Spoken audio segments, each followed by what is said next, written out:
I've been going out to eat by myself lately, but I take my notebook with me so I can write little joke ideas. And I notice, like in different parts of town, sometimes people will try to guess what I'm writing in the notebook. Like whenever I'm in hood type areas, people are usually like, "Oh, he's writing raps." Right? But whenever I'm in like a nice uptown Starbucks, then people are like, "Oh, he's writing raps."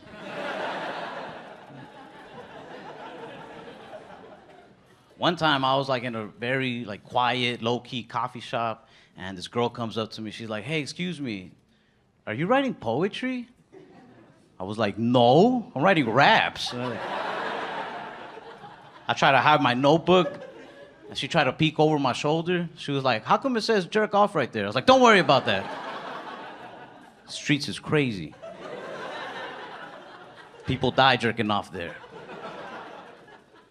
Try to eat healthy. Like I'm a type 1 diabetic, and a lot of people don't believe me when I say that. I think it's because I'm real slim. You know, it's kind of like hearing a really ugly dude tell you he got herpes. Because people just look at you like, you got it? Like you think you got it or a doctor told you you got it? Well, a doctor did tell me. I was diagnosed like at 6. And I had that same doctor from when I was 6 up until I was 18, which is a long time to have one doctor. So when I left, I thought it'd be nice to leave him a review on his website.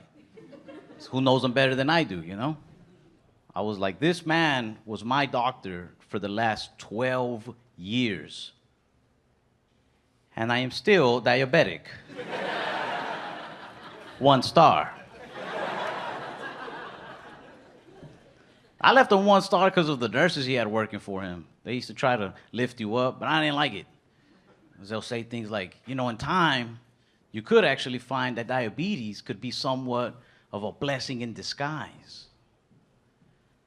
I think I'd rather have just a regular blessing. The disguise part is really messing with my blood sugar. You're a horrible nurse.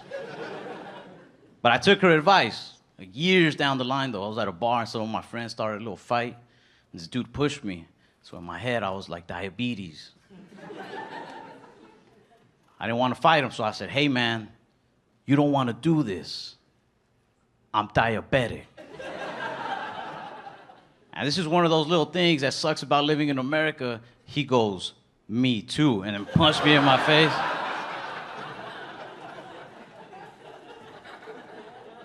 I've never cared about like a weight problem or a diabetes problem in this country, but when that happened, I was like, this is out of control, man, it's diabetes. I saw it as like, come on, man, we gotta stick together, but he saw it as like, nah, 2 types walked in, 1 type's walking out. But I go out to eat a lot. I've been having this problem at restaurants where I get skipped in lines pretty much every time by white women. Not saying I'm angry, I'm just saying, it's usually you guys. But I don't think it's a race thing. Like, I don't think white women are skipping me because I'm Hispanic.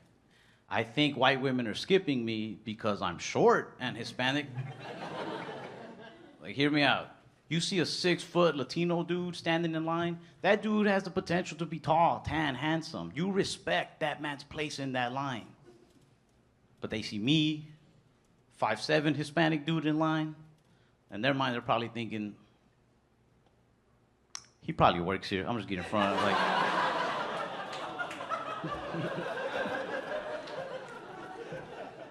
I don't say anything though. I don't really think it's a big deal. If anybody's wrong in the situation, it's me. Because if it's a good-looking white girl, I'm like, man, whatever. But if it's like a white woman that has a ring on her finger, then I'm like, racist. I don't say anything though. I feel like I learned my lesson once. Because I skipped a white woman once. I got in front of her and she goes, you're gonna regret that.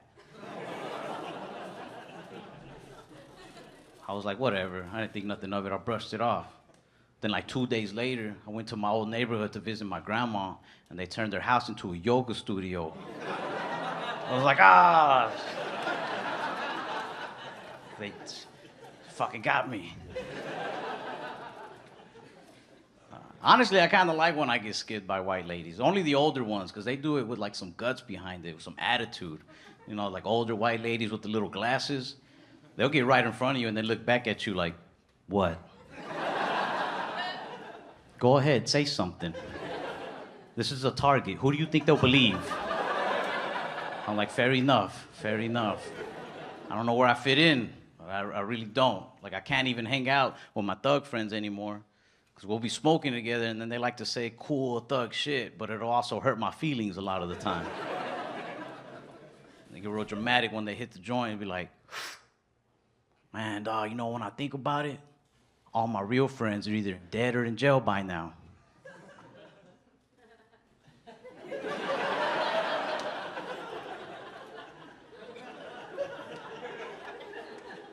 I'm like, give me back my weed, man. Changing my Hulu password, too. That's for my real friends. I got like my suburban friends too, but they're like college kid, preppy type people, very cocky. Like they can never answer questions by saying yes or no. They always gotta say stuff like, you know me. That's weird. That is the strangest way to answer a question. Talked to my buddy James. I was like, yo, James, a couple weeks ago, we were hanging out at that bar and you seemed to hit it off with that one girl, and I've been meaning to ask you, did you two go home together? He was like, Ralph, you know me. You know me. I was like, dude, she's been missing for like 13 days, man. I don't know you at all.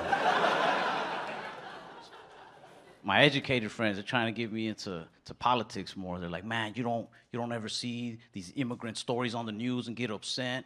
You know what I mean? Because our parents were immigrants. Doesn't it make you mad the way they treat people? I was like, I don't watch it, but I mean, I'll try. Because I get it. Everybody has something to be offended by, you know? Like, and I want to be a part of my people. I want to find something to get offended about. I want to be mad.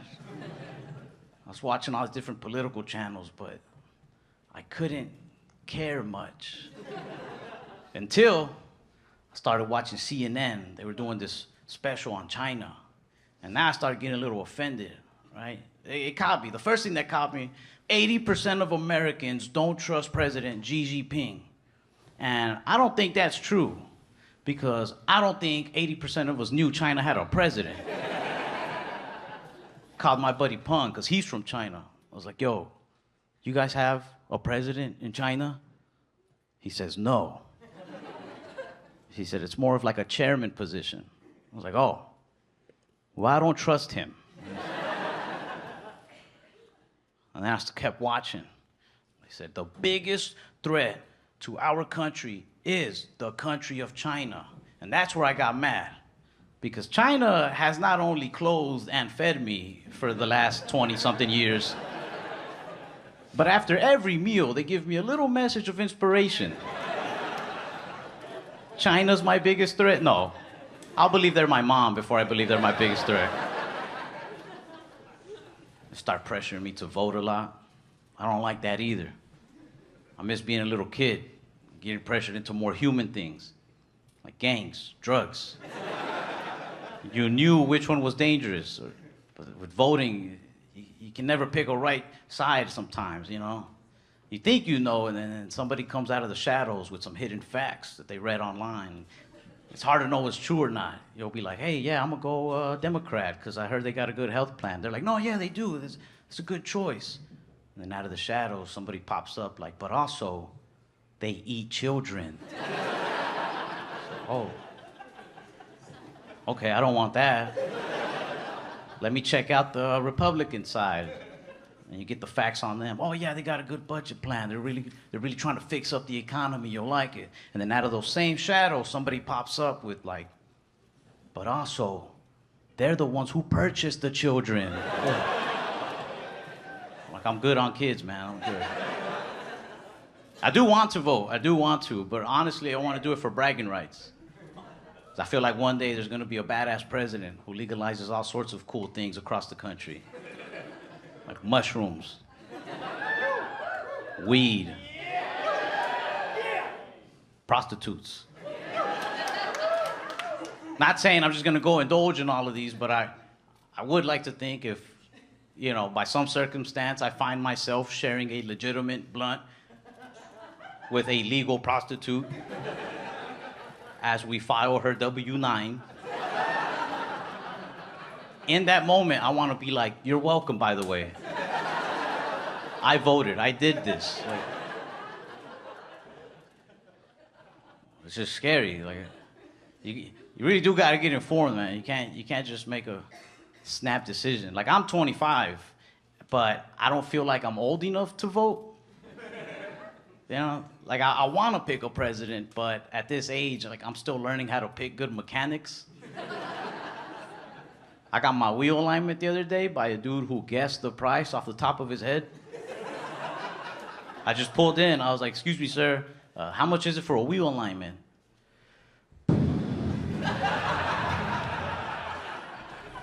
He was kicking my tires. I just looked at him like, I don't know either. But I went with him because he seemed trustworthy enough. But my car drives more crooked now than when I gave it to him. I don't know much about cars or politics, but I do know this. I do know that sometimes people running for office scare me for the same reason that mechanics scare me. Have you ever noticed people who run for office talk about the country the same way mechanics talk about your car? They're like, can I fix it? Yes, but I gotta take it apart from the inside. Really, it's gonna take me some time, especially because look, I don't know if you saw this, but the guy who had it before me, he really fucked this up.